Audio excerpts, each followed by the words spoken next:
এই যে শীতকাল চলতেছে, এই শীতকালীন সময় আপনি তেলাপিয়া চাষে দিয়ে রাখছেন, অথবা আপনার পোনাগুলো নার্সারিতে রয়েছে।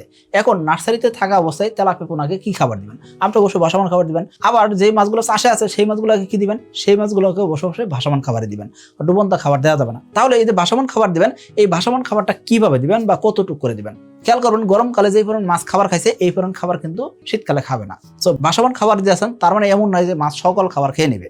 তো শীতকালীন সময় খাবার একটু কম খাইতে পারে, সেটা 20% কম হইতে পারে, 30% কম হইতে পারে, 50% কম হইতে পারে। সেই জিনিসটা কিসের উপর নির্ভর করবে?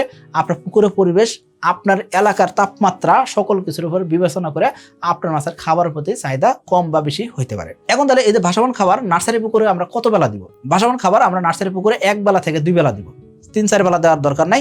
গরমকালে আমরা 4 থেকে 6 বেলা পর্যন্ত খাবার দিতাম, কিন্তু শীতকালে 1 থেকে 2 বেলা দিলেই এনাফ। আর যদি মাছ চাষে থাকে সেই ক্ষেত্রে আমরা 1 বেলা খাবার দিব। আশা করি বুঝতে পারছেন।